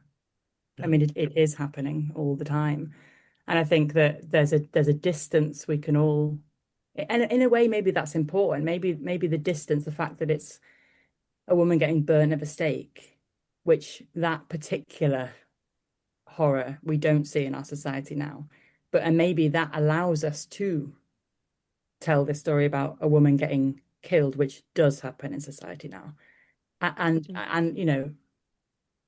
the kind of publicness of it is something that chills me so much, that it's like, in all, like what Hannah said, the kind of like, I mean, in this story, the level of shame that her family, her mother, her father, her brother, her sister, or whoever I think it's just a father, mother, and brother in our version. The level of shame they feel around her decision to marry an English person, an other, someone who's unwelcome. But the level of shame they feel to then want to murder her publicly. And in our version, I remember actually having a decision around the verse around her getting dragged through the town. I mean, that for me is like the most horrific verse in our version, because it's so public. It's so much about kind of expressing a societal opinion about what this woman has done and what decisions she's made. That still happens massively, this kind of public shaming. And so I think it's like, we're not always talking about the exact same thing, but that the reason we connect with these stories is because chillingly they also speak about something we recognize. Yeah. And I think there's some comfort. I don't know how you two feel, but for me, there's some comfort sometimes when something is just recognized and it's said, because so much of this stuff is often unsaid, and therefore you sometimes feel like maybe you're mad or you're imagining it. Yeah. And it's almost like, it's, I suppose, like folk songs, they've always kind of told truths that are not necessarily told in other places or other types of music, or even written in history books and things. So it's quite comforting sometimes to find those truths that are, being, as you said, being spoken, and to know that they, I mean, it's not comforting to know it was happening then, but it's like, that it was being highlighted is definitely important, I think. And I feel like it is shocking in the ballad. That is the interpretation of the ballad, which makes us able to sing it as well. But Yeah, definitely. Yeah, I think that's a key thing in folk songs, like the perspective it gives on it. Yeah. But even at whatever the oldest time this one was sung, I feel like it feels like it was shocking. But maybe it also felt like it was something that could happen. Mm. Indeed. Yeah, it's I used the phrase I used to say a lot is, a lot of these we sing a lot of these ballads in order to say, look how far we've come, but then actually it becomes increasingly, look how far we haven't come. Completely, like it was still the same. Just people are awful. No, but that's a really important point that you make, Matt, because what this ballad does is highlight structural violence. And I think that how far we haven't come, it's not, that's what's really important about it. It's not to do with, oh, humans, haven't we always been like this? It's like, look, the structures are basically the same. Yeah. Yes, the tools of oppression change, but the structures are the same. They're upheld for the same reasons, power and patriarchy. And that's what I think is comforting's the wrong word, isn't it? It's like validating to know, okay, this is an old story and the tools are different, but these systems are the same. And that gives us a sense of why the world is like this for us now. Yeah, I mean, yeah, and equally in this ballad, I noticed in our version when I was re-listening yesterday, I'd forgotten about the two characters which give us also these slight little glimmers of hope, which is the maid and the little boy for me. I'd forgotten about the maid, who, of course, is a different class of she's in a different class from Lady Maisery. She's not on the same class par, but she tries to help. She's an ally in that moment where she says to, I don't know, her I guess her boss in some formation, like that they're actually trying to kill you, like you need to get help. And then the little boy, which in his maybe innocence and the fact maybe he's not quite yet co-opted into this system, that he's young enough, maybe, I don't know, like to be able to try to help. There's these little examples of solidarity with her, which I also find I see today, even though basically they both fail, which is also really important because a lot of these acts of solidarity do fail. Like we fail all the time to help each other, but the most important thing is to try. Yeah, just looking at the list of child ballads, and so because this is fourth of four in a row that are pretty awful in terms of. I mean, four in a row. This is the fourth episode in a row. This is 4 episodes for us in a row on these songs. 3 weeks ago, Fair Annie, which came out last week, technically. 2 weeks ago, Child Waters, and last week, Fair Janet, and now Lady Maisery. They're all. Although Fair Annie has a happy ending, it's still 4 in a row that are really quite awful in the depictions of men and their treatment towards women. We had Peggy Seeger last week talking about Fair Janet, and it's pretty extreme stuff. And it can be quite easy, in a way, I guess, to just ignore those ballads and just draw a line under them because the subject matter is really awful and we should just not sing them. On the other hand, sing them, and it brings there's a song coming up in a few seasons' time that I almost considered not covering. But then, after speaking with a few people, I thought, obviously we should cover it, because talking about it is much better than ignoring it.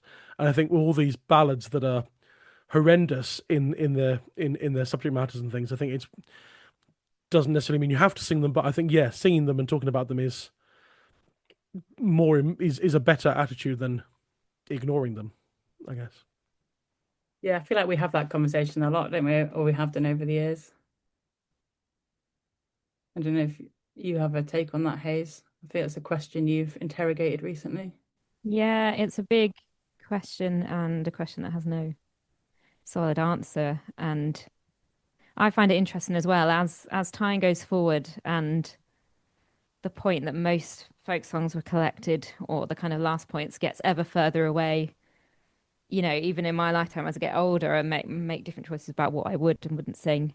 And yeah, I don't know. I think you just have to think about what stories you want to tell and what perspective a song gives and what you think your audience can hear and what I don't know, just thinking about what you're putting them through and what will I don't know what they will gain and what they need to hear about maybe. I think we've all us three have we've done it differently over the years, but we've always been quite interested in like the setup, as in, and that's something I guess that for folkies it's quite normal to talk a little bit before. I don't know, I can't remember what we said before we sung this actually. Does anyone Maybe we said remember? nothing. I vaguely have a feeling maybe we just sang it because we were like, it's going to speak for itself. Yeah, I think we back introduced it most of the time. Yeah, that's. I was talking to John Kirkpatrick about that recently because he's just done a new arrangement of the song "The Banks of Green Willow," really epic arrangement with his accordion, and he said that he'd worked up a lot to say about it beforehand, like to introduce it in a gig, and then he did that once. And then by the time the song started, he realised the audience were probably asleep. So he just said, I'm just going to sing it. And the song speaks for itself. Anything I'm going to say is more or less covered within the song itself. So just do it, Yeah, sometimes that's the case. I just had a thought about the ending of our version because I was listening to Chris Foster last night and noticed that, the basic plot story is the same, but his ending ends with both Lady Maisery and the English Lord getting buried, and then the kind of like, often floating verse of the rose and the briar growing up, and and I think his last sort of the leaving message is, that that these two plants intertwined are showing something about true love, or showing something about that love wins, or that was, and it reminded me about our ending.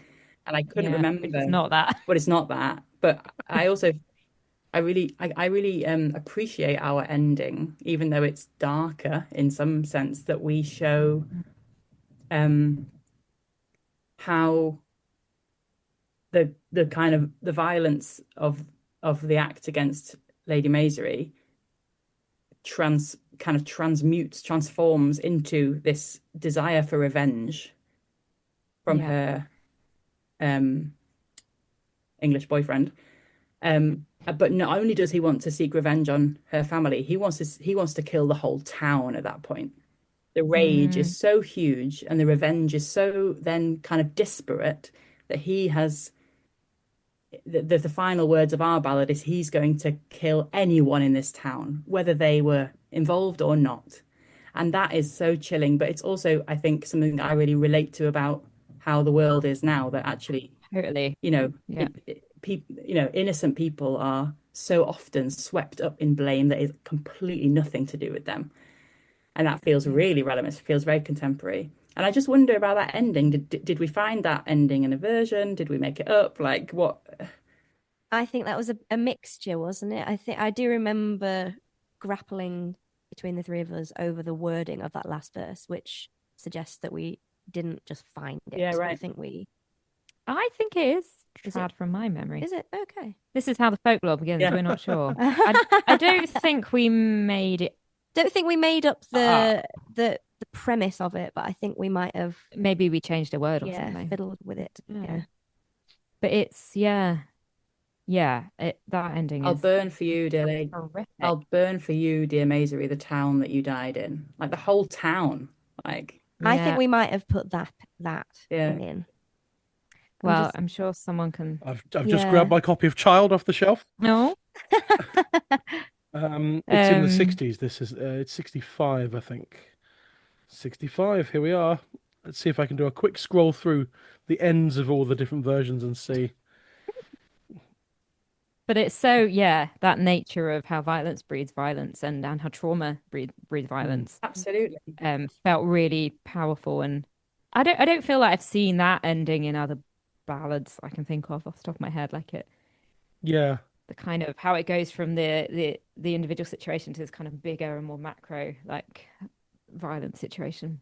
It also gives, I guess, like as it gives the hugeness of the story a kind of dot dot dot ending, which feels also like way more kind of respectful of its horror in some ways. You know Yeah, what I it's kind of mean? more honest. Yeah. I think it's more real.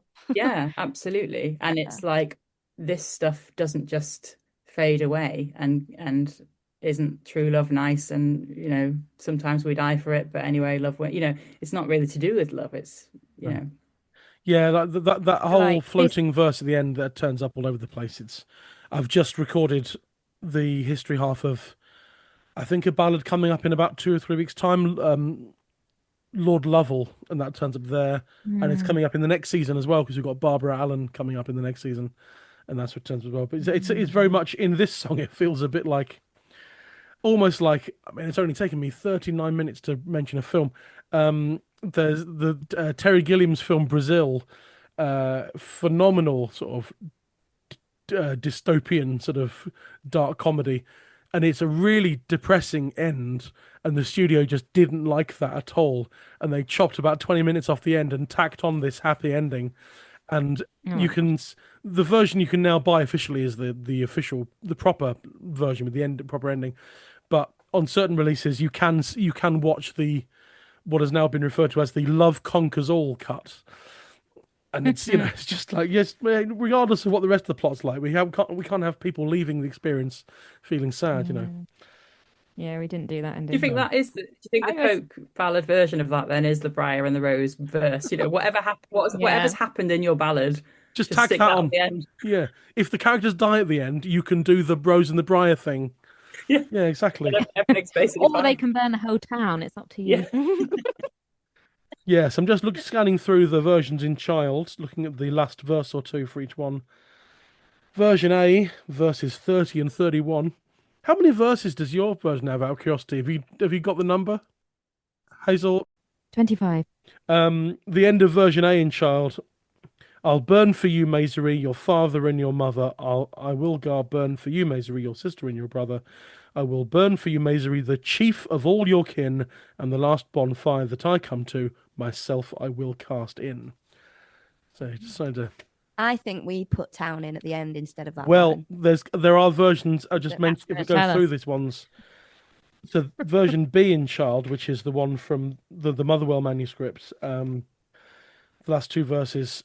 Oh, third to last verse, get the bonfire stuff, and then I'll cause burn for you, Janet. She's Janet in this one rather than Maisery. Your father and your mother, and I'll cause die for you, Janet, your sister and your brother, and I will cause many back be bare, and many shed be thin, and many wife be made a widow, and many one want their son. Yes, I remember that line. Yes, but that's sort of getting at the same ending, isn't it? Yeah, and then version C in Child, Janet again, rather than as opposed to last week's song, Fair Janet. Where we got the I shall hang for you, Janet, your father and your brother. Most verses seem to have I will cause die, or I will hang for you, your father and your brother, etc. I shall make many bed empty, and many shed be thin, and many wife be a widow, and many want their son. Then I shall take a cloak of cloth, a staff made of the wand, and the boy who did your errand run shall be heir of all my land. So there's a bit of bequeathing going on there. Version D, here's the town one. Version D for the Campbell manuscript. I'll burn for you, Lady Marjorie, your mother and your father. I'll do for you, Lady Marjorie, what never was done for none. I'll make many lady lemonless, and many a clothing thin. And I'll burn for your sake, Lady Marjorie, the town that you burned in, and make many a baby fatherless. That's nothing of the blame. Yeah. With powerful endings here. Version D, I'll burn this thing again, and for thy sake, Lady Marjorie, I'll burn both kith and kin, but I will remember the pretty little boy that did thy errand run. Motherwell again.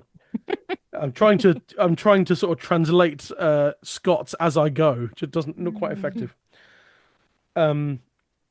Yeah, version F ends with, I'll burn for thy sake, Marjorie, the town that thou lies in, and I'll make the baby fatherless, for I'll throw myself therein. Yeah, they're all pretty grim. Apart from possibly something about leaving or the boy that did an errand run shall be the heir of my land. Sort of, it's almost thrown in out of nowhere. But then they're all yes. Well, it's oh, here's one with like an ending verse. I will burn the whole of your kin. I will burn through myself, and many a bed will I make tomb. Well, that's quite... Yeah, that's in ours. Oh, is it? Is that version yours? Yeah. And bower will I make thin, and many a babe shall thole the fire, for I may enter in. Great mean was made for Lady Maisery on that hill where she was slain, but more was for her own true love on the fields, for he ran brain. Brain must mean that must be a Scots word. Brain. It can't be brain. Anyway, and then there's the version I in child is the Bonnie Susie Cleland one. The brother did the stake make who dearly loved me. The father did the fire set, and Bonnie Susie Cleland was burnt in Dundee. But yeah, so your version then is that effectively a composite of lots of bits from different bits of child. Our very last line is many a bed I'll make a tomb, and many will lose their kin when I burn for you, dear Maisery, the town that you lie in. Right. So I died in. So I think we just it's a bit of a patchwork. Yeah. Yeah. And the tune, the melody? There's actually a version, a George Gardner version from David Clements of Basingstoke. But I did look at it yesterday, and we did actually change it a bit. And I think we put it in the Dorian mode. I'm not sure it was originally, but it's based on that one. And so, as always, we end with the recommended listening section. As usual, in the first half, we recommended some traditional versions. Not that there are that many or at all. But looking at my notes for the interview earlier, I wrote nothing. But it seems to be quite not necessarily popular, but it's not an uncommon song, I guess, on the folk revival, if you want to call it that. Yeah, I mean, I'm mostly I love listening to Chris Foster's version. Yeah. I think it's the only one I really I've chosen to listen to and sort out again in a way. So that would be I definitely recommend listening to his rendition. Yeah, so Chris Foster recorded it on his 1977 album for Topic called Layers, which is out on LP. Don't think it's had a CD re-release, but it's certainly, because it's on Topic Records, so it's available on streaming, because Topic were very good at that. Well done them. And also, he recorded it again on a CD he made in 2004 called Jewels. And he said that mostly from the Hammond manuscripts, his version, Henry Hammond collected it in 1906 in Dorset. And then he padded it out to complete the story with versions in the Child collection. So that's that one. So there's two versions for Chris Foster. I just love his voice, and I really love on the Layers version. It's a tune actually that like has a similar shape to our tune. It's like very related, but he has that gorgeous like way of like allowing the text of the story to kind of like augment and change the tune. Like the tune has to shift quite a lot just to fit in the story. So it really holds you in quite a kind of like, it's just him and the song, and there's kind of like, yeah, you're really kind of taken with his storytelling on the version he recorded. I think it's really beautiful. Yeah, he does that quite a lot. It's quite an impressive trick. That not it's not a trick, but it's an impressive thing to master. Is that whole thing of the not regimenting the words to fit within a certain melodic structure, but let the melody weave in and out of the text in a way, you know. I guess what's graceful about it is that you don't notice. You know, it doesn't ever feel. Yeah, it's really. It just feels very natural. I like what Chris Coe, not Chris Foster, Chris Coe used to say about that. She was an amazing singer. I'm sure a lot of listeners know of her. And me and Hazel both got to work with her in Newcastle. But she used to say, that the ballads, they often don't bother. They don't bother to rhyme, and they don't bother to be in meter, and because they're really strong how they are, so they just do their thing. Yeah. Yeah, absolutely. Anyone else got any other recommendations for this one? The only other one I could remember was Bella Hardy doing Bonnie Susie Cleland on her first album, which actually me and Hannah were on that album, but not on that track. But yeah, that came to mind. Oh yes, that's right. That's the album Night Visiting from 2007, which is more or less maybe like that's about a year after you and I met, Hazel, I think, because Hazel and I have known each other the longest out of the four of us in this room. And but yes, I remember meeting you and Emily, and it wasn't long after that I think you played on that album. So long time ago. And I remember having that on CD, but not on my shelves. I'm not entirely sure where it's gone. But sorry, Bella. But yeah, so that's 2007 Night Visiting album, and she learned that from the singing of the band Hen Party, who are not particularly well known anymore. They don't perform because Sarah Morgan passed away for one thing, but they stopped being a band a long time ago anyway. Alison Muir, Heather Bradford, Sarah Morgan. We lost Sarah Morgan a few years ago. I don't know about Alison Muir, but Heather Bradford's still around. I've worked with her on a Mick Ryan folk opera that I was involved in a while back, and that was three women unaccompanied harmony. And they were very popular. Hen Party, and that's on one of their albums, an album called Nobody Here But Us, made at Wild Goose Studios in 1998. So worth checking that out. Yeah, I just want to mention that Oyster Band recorded Bonnie Susie Cleland in 1985. They made an album called Liberty Hall, and it's on there. Track 2 on there. If you want what I imagine to be a quite rocky version of it, that tends to be Oyster Band's modus operandi. And then the first of their 2 albums with June Tabor, the one called Freedom and Rain from 1990, they recorded possibly a different version, I'm not sure, called Susie Cleland with June Tabor singing lead. Always worth hearing June Tabor singing anything, I think.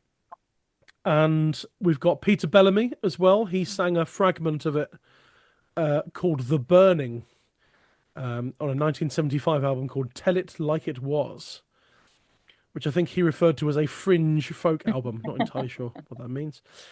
Where was the main event? I don't know. Did he just have a really great fringe? Yeah, exactly. Yeah, he did. Well, I think he probably did. I think I'm going by what Maine Norfolk has written, but it says a fringe folk album with Peter Bellamy's words to traditional tunes and vice versa. So maybe they're all kind of plus 4 contemporary songs. So maybe all the trad stuff is half and half, depending on which half is traditional and which half is not. But he said The Burning, he called it there. He said, brought to my attention by a good friend and singer, John Morton, who found the words in an old Norfolk miscellany. And it's a fragment. He said, fragment probably of the ballad Lady Maisery, but obviously the people have since decided it definitely is that. And the melody Peter Bellamy sings is his own. And I'll just mention one more. I mean, we have Ewan MacColl singing it. Most child ballads were sung by Ewan MacColl at one point or another. His album with Peggy Seeger called Blood and Roses Volume 4, out of 5. There were 5 Blood and Roses volumes. And I think the idea is they're all child ballads. I think there was 5 LPs of child ballads. In fact, last week's song, when we had Peggy Seeger on the podcast last week, we covered a song from Blood and Roses Volume 2, which was Fair Janet, Roud 44, Child 64. But on Volume 4, in the middle of the opening track to side 2, is the song Lady Maisery, sung unaccompanied by Ewan MacColl. I don't think those are actually, I don't think those albums are available. I think they might be available on Bandcamp. I think pretty much everything Ewan MacColl has now been up on Bandcamp, so worth checking that out. But I want to finish by mentioning Jo Miller. Jo Miller is a history guest on the podcast. She's been on a couple of times and on the Patreon. This brings us back to Anna Gordon and Ruth Perry, who we heard from earlier. The book, the ballads of Anna Gordon, Mrs. Brown of Falkland, that Ruth has written. There's a CD, an accompanying CD, but you have to buy it separately, called Some Ballads of Anna Gordon, Mrs. Brown of Falkland, and it's 12 of Anna Gordon's ballads, sung by Alison McMorland, one of my favourite singers, and Joe Miller, and Kirsty Potts, Alison McMorland's daughter, on one song as well. But the album ends with Joe Miller singing the ballad Lady Maisery, which lasts for 9 minutes 40 seconds. But that's with no editing. That's a direct singing of Anna Gordon's version.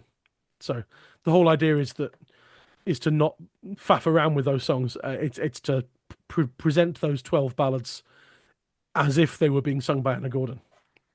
So highly recommend that. Interestingly, just linking it back, and so Joe Miller sings Lady Maisery on there. And if anyone's interested, the ballad that Hazel came on the podcast for back in season 1 was Roud 8, The Two Sisters. Joe Miller also sings The Cruel Sister on that album, and it lasts 17 minutes. And it's phenomenal. Check it out. There's something to be said for length of ballads. Personally, I don't think we should shy away from these 10-minute plus things. Or audience listening span be damned, But still, if you want to hear a 17-minute version of that, then that's the album for you. But then Lady Maisery lasts just shy of 10 minutes, so it's fascinating stuff, really fascinating. Anyway, we'll leave things there. It's been really lovely to have all three of you on. Thank you so much for doing this. Oh, thanks for having us, Matt. Thanks, yeah. It's been really nice. It's been really interesting to revisit the song. Good, I'm glad. A lot of singing guests have said this in so many words that, when we learn a song, we being professional musicians, regularly gigging musicians, we learn a song, and then we do some research into it. But we can only really do as much research as we can say in an introduction to a song in a gig, and then maybe flesh it out in the sleeve notes on the CD. But to actually sit here for an hour and just talk about it in depth is that's what this podcast is for. So, great stuff. And we'll I hope the tour goes very well. By the time this goes out, I mean, we're recording this on the 25th of October, but this will be the 12th of November by the time this goes out. I will have aged a whole year by then. It's a scary thought. But I hope the tour is going well from the date of this airs. And it'll be lovely, I guess. Who knows? Maybe you'll come back as a band at some point for another song. Or we've had Hazel solo. We should try and get Hannah solo in her own solo at some point and complete the set of solos. I'm gradually completing the set in bands. I've had all of the Furrow Collective except Lucy Farrell, so I need to. It's a bit like Pokemon, isn't it? Gotta catch them all. Anyway, I'm again waffling. That's my job, is to waffle on. But we'll leave things there. Lady Maisery, thank you very much. Thanks, Matt. Great. Thanks, Matt. Thank you very much.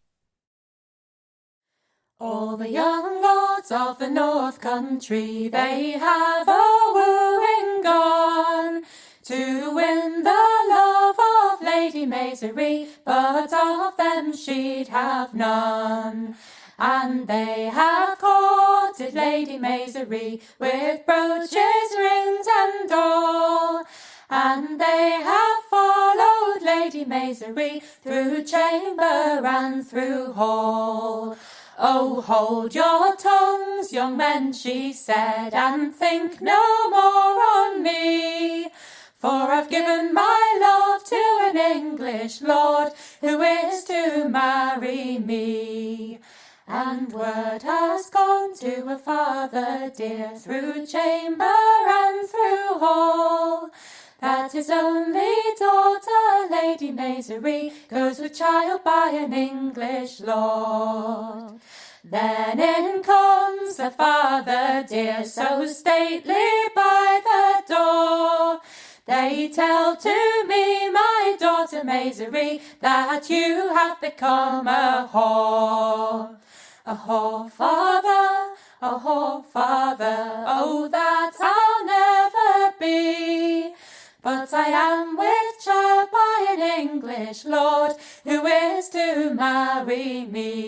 country.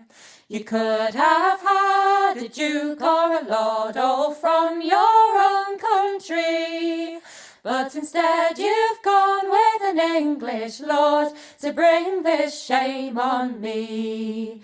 Will you give up this English lord when your young babe is born? Oh, I'll never give up my English lord, for my life would be forlorn. Oh, when there came this lady's nurse, dear Maisery, she did cry, and before she spoke another word, the tears did blind her eyes. Your father's to the greenwood gone, and your brother to the broom, all to make a bonfire bold for to burn your body in. Oh, where will I get a bonny, bonny boy who can an errand run? Who will go to England fair and bid my lord to come? Oh, I have here a bonny, bonny boy who will your errand run, and he will go to England fair and bid thy lord to come. Then in comes the father dear, and fast he has her bound, and he's brought the fiercest of his men to drag her through the town. The first 2 miles the bonny boy walked, and the next 2 he did run. He ran till he came to the broad water side, and he fell on his breast and he swam. He swam till he came to the English lord's gates, where they all sat down at meat. Oh, if you knew what I had to say, how little you would eat. Oh, is my castle fallen down, or is my tower won? Or is my lady lighter yet of a daughter or a son? Oh, your castle has not fallen down, nor is your tower won, nor is your lady lighter yet of a daughter or a son. But if you do not come in haste, for you this day she'll burn. Go saddle me the black, he cried, oh saddle me the brown. Go saddle me the swiftest steed that ever rode through the town. So he rode as fast as he could ride upon this noble steed. The buttons leapt right off his breast, and his nose began to bleed. Oh, her father, he's put up a stake, and the brothers made a fire, and her mother sits in a golden chair for to watch her daughter die. Oh, they blew on the fire, and they kindled the fire till it did reach her head. Oh, mother, mother, quench the fire, for I am nearly dead. When her true love he did come, he leapt in boots and all, and he thought to kiss her rosy lips, but lifeless she did fall. Oh, who has been so false, he cried, and who has been so cruel, for to build a bonfire bold and burn my own dear jewel? Oh, we have been so false, they cried, and we have been so cruel, for we'll not see an English lord be married with our own dear jewel. Oh, for your sake, dear Maisery, I'll burn your father and mother, and for your sake, dear Maisery, I'll burn your only brother. And many a bed I'll make a tomb, and many shall lose their kin, when I burn for you, dear Maisery, the town that you died in. That was the band Lady Maisery singing Lady Maisery from their 2013 album Mayday. And that brings us to the end of the episode. What do you think? What are your thoughts on this song? I'd love to hear from you. If you'd like to get in touch with me, feel free to drop me an email at intheroud@singyonder.co.uk or visit the podcast on our various social media platforms. We're on Facebook, Threads, Instagram and Blue Sky. Just search for In the Roud, a folk song podcast. If you are enjoying the podcast, I would very much appreciate it if you would give us a little rating and review on wherever you get your podcasts from. That really helps the podcast to reach a wider audience. That's a like button or a subscribe button. Some places have a star rating and a review section or comments, any variant of those things. It really helps the podcast to run the algorithm gauntlet. A couple of words about our Patreon. Over on our Patreon at the moment, we are now in the middle of our current Singer's Choice mini-season with returning guest John Kirkpatrick, where we've covered 3 songs of his own choosing. If you feel so moved to support the podcast financially, then please do head on over to patreon.com/intheroud and you can sign up for either £5 or £10 per month and receive regular bonus content.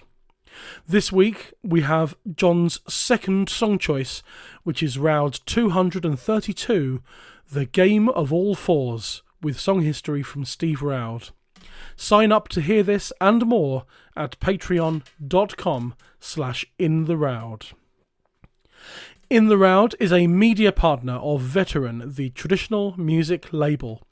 Although this week's song does not currently feature on any of their releases, you can find details of their extensive catalogue on their website, veteran.co.uk. One last huge thanks to this week's guests, Sheena Wellington, Ruth Perry and Lady Maisery. Join me next week for episode 6. We will be looking at Roud 46, which is Child Ballad number 66. That's the song called Lord Ingram and Child Wyatt. And as if to balance out the 5 guests in this episode, for next week we're back to just 1 guest. This is yet another child ballad that has never been sung on the folk revival, and so there's no one to sing it and no one to do the history on it either, so I've returned to previous guest Helen Lindley, who is a lesser known child ballad enthusiast. That's an enthusiast on lesser known child ballads, not a child ballad enthusiast who is lesser known. You understand. Anyway, it'll be great to have Helen back for that one. Until then, that's it from me. Stay safe, be well, and I'll see you next time in the Roud.